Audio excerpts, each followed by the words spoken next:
Assalamualaikum warahmatullahi wabarakatuh. Perkenalkan, nama saya Diandra Ayu Radia Sapita dengan NIM G024144 kelompok B10. Saya akan menjelaskan tentang laporan anatomi dari praktikum anatomi yang selama ini saya jalani. Saya diberikan 3 kasus. Saya akan membreakdown kasusnya satu persatu. Nah, untuk kasus yang pertama, ada Daniel adalah seorang siswa SMP. Ia sempat tertusuk paku saat bermain di lapangan dan hanya membilas dengan air mengalir. Setelah itu, dia mengaku sulit menggerakkan rahangnya dan terasa kaku, tak bisa membuka mulutnya. Untuk yang pertanyaan pertama, jelaskan tentang anatomi mandibula dan fungsinya secara lengkap. Untuk yang B, jelaskan penyusun musculus masticatoris beserta fungsinya dan inervasinya. Ini adalah mandibulae dari frontal. Itu ada beberapa bangunan penting. Contohnya adalah processus coronoideus. Processus coronoideus ini akan dilekati oleh musculus temporalis. Terus ada bagian bawah, ini ada basis mandibulae. Ini ada foramen mentale. Itu biasanya waktu for information ya, waktu operasi gigi itu buat anestesinya itu biasanya nyuntiknya di sini. Terus di sini ada pars alveolaris. Itu biasanya buat pelekatan gigi-gigi. Terus ada corpus mandibulae di sini. Ada processus condylaris. Processus condylaris itu akan bersedi dengan fossa mandibularis. Osis temporalis akan membentuk articulatio temporo mandibularis karena temporal dan mandibula gitu. Oh ya, tadi ada yang terlewat. Di foramen mandibulae ini dia akan dilewati oleh arteri, vena, dan nervus mentale. Nanti dia akan lewat itu. Gitu. Lalu di sini ada tampak lateral dari mandibulae. Kita bisa melihat bangunan-bangunannya dengan lebih jelas. Di sini ada kaput mandibulae. Terus di sini ada processus coronoideus. Di sini ada processus condylaris. Terus ada ramus mandibulae, corpus mandibulae. Di sini dia akan pertemuan ramus dan corpus ini akan membentuk angulus. Nah, angulus ini nantinya dia akan dilekati oleh ligamen stylomandibulare. Nah, kalau dari inferior ini kita akan lebih jelas melihat di sini ada kolom mandibulae, terus di sini ada tuberositas pterygoidea, terus di sini ada di sini ada spina mentalis terlihat. Udah sih, ini ada angulus mandibulae. Nah, ini ada foramen mandibulae. Nah, foramen mandibulae ini akan dilekati oleh arteri, vena, dan nervus alveolaris inferior. Untuk gerakannya, yang bagian yang bisa bergerak adalah yang bawah mandibulae bisa bergerak. Dia bisa abduksi dan aduksi. Abduksi seperti ini. Aduksinya gini. Untuk yang restrusi dia bisa protrusi dia bisa maju ke depan ke belakang. Kalau retrusi dia seperti ini, kalau protrusi dia kayak akan sedikit maju. Oke.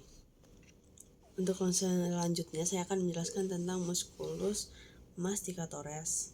Itu ada musculus temporalis, musculus Manchester, dan ada musculus pterygoideus lateral dan pterygoideus medial. Untuk yang temporalis, dia fungsinya adalah untuk mengelevasi mandibula, untuk menutup begitu ya. Terus dia adalah side to side. Dia kayak itu gerakan itu tadi. Grinding juga kayak gitu. Itu digerakkan oleh musculus temporalis. Terus ada musculus ini adalah musculus masseter. Ini dia fungsinya untuk mengelevasi mulut, juga mengelevasi mandibula dan mengatupkan gigi-gigi. Itu yang menggerakkan adalah musculus masseter. Untuk yang musculus pterygoideus medial sama lateral ini dia fungsi umumnya adalah untuk mengunyah.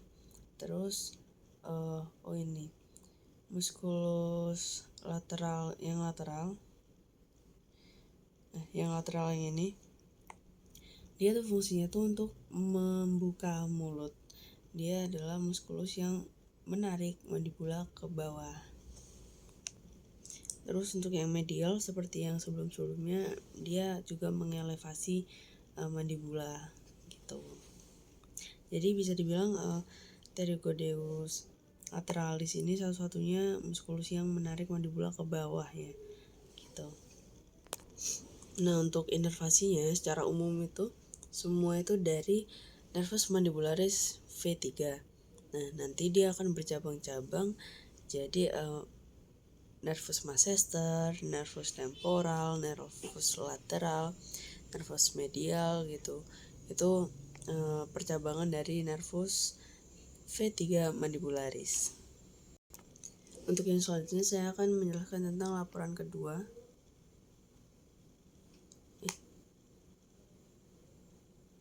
Dia laporannya soalnya seorang merasa lemas pada tangan, tepatnya di gigi 1-3, tidak dapat berkontraksi dan saat jari digerakkan untuk menggenggam. Lalu menjelaskan tentang laporan yang kedua, itu ada satu kasus seseorang merasa lemas pada tangannya, tepatnya di gigi 1-2-3, tidak dapat berkontraksi saat jari digerakkan untuk menggenggam. Terus pertanyaannya adalah A. Jelaskan inervasi pada musculus di regio antebrachii dan manus. Terus yang kedua itu jelaskan anatomi pada musculus regio antebrachium beserta kinesiologinya.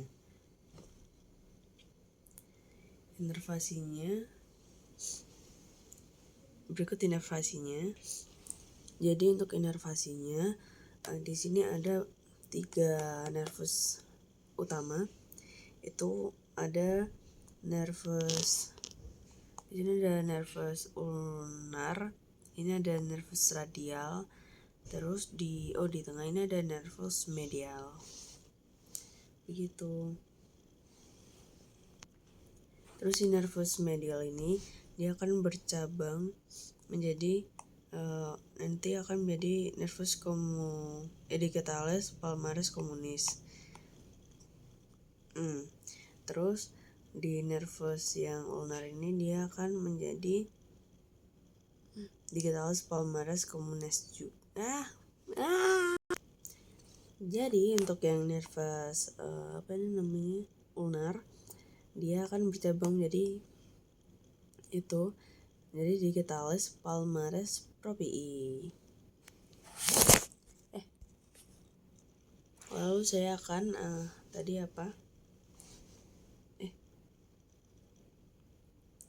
jelaskan anatomi pada musculus regio antebrachium beserta kinesiologinya. Saya akan menjelaskan tentang muskulusnya dulu ya. Nah, antebrachium ini posisi ini posisi seperti ini. Anterior berarti ya. Ada musculus pronator teres, musculus flexor carpi radialis, musculus flexor carpi ulnaris, ada musculus palmaris longus di sini. Terus ada musculus digitorium superficial, ada musculus flexor pollicis longus, ada musculus digitorium profundus, ada musculus rhini quadratus.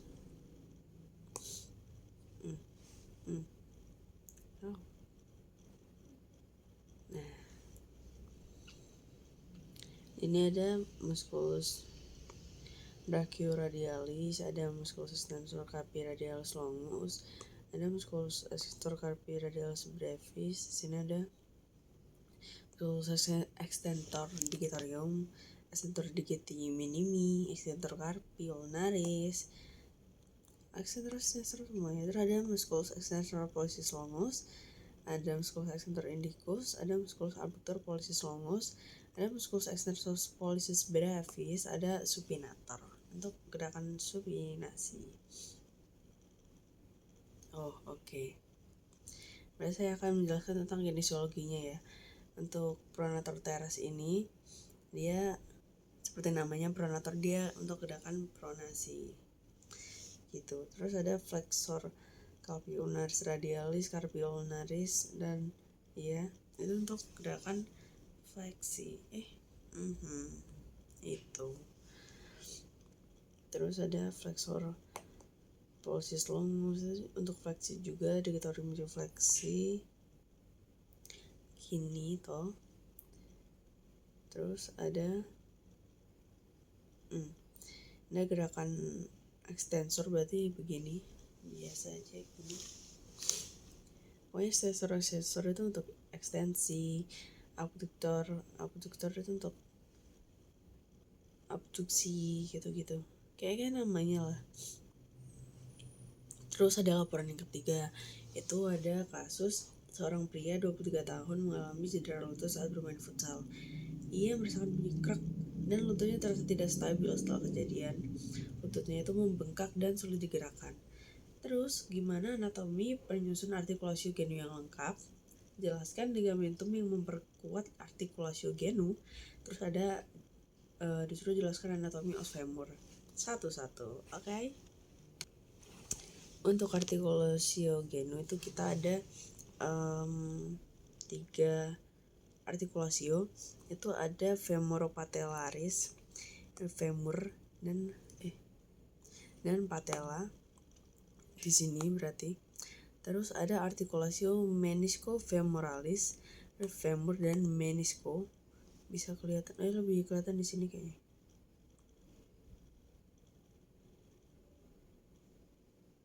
Enggak, berarti ya udah kayak gini. Menisco tuh di daerah sini nih. Sama femur, berarti menisco femuralis. Terus ada artikulasio menisco tibialis, berarti menisco dan tibial. Itu adalah artikulasio utama. Tuh. Artikulasio femur tibialis sini. Terus femuro. Itu. Terus jelaskan ligamentum yang memperkuat artikulasio genu. Ini adalah ligamen yang memperkuat. Dia ada ligamen kolateral tibial.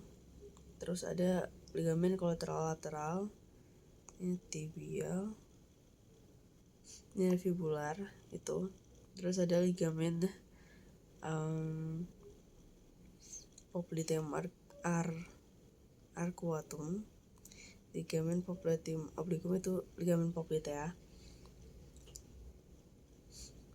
Terus di sini ada ligamen apa tadi? Ini loh ligamen patella. Ini juga memperkuat ligamen yang memperkuat genu. Nah, saya akan menjelaskan tentang os femur. Jadi di os femur ini kita ada banyak banget bangunan pentingnya. Tapi yang bisa kita lihat di sini, dia ada caput femoris. Dia yang kayak benjolan gede ini, dia caput femoris. Nah, untuk yang menyempit ke bawah namanya column femoris. Terus di sini ada trochanter mayor. Nah, bisa lebih jelas di sini ada trochanter mayor. Terus ada fossa trochanteria. Dia ada di sini, di daerah sini. Terus ada trochanter minor, dia bisa lebih terlihat di sini. Terus ada Oh nih, yang gede ini namanya corpus femoris. Terus nah ini lebih jelas di sini. Ini ada epicondylalis lateralis. Sini deng lebih kelihatan. Terus ini lateralis, ini medialis. Terus di sini ada condylus lateralis, medialis. Lateral di samping, medial di tengah. Terus di tengah-tengahnya ada fossa intercondylalis. Terus di sini ada linea intercondylaris, tuberculum adductorium. Udah sih. Ini fascius poplitea. Poplitea ada di sini juga ligamennya.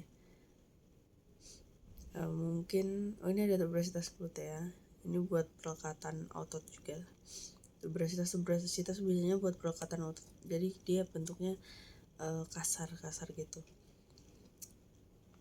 Lalu ada fovea captus femoris di sini juga. Ini terlihat. Mungkin sekian ya dari saya. Sudah saya menjelaskan semua. Nah, daftar pustaka. Jadi semuanya itu saya ambil foto-fotonya dari Sobota. Terima kasih.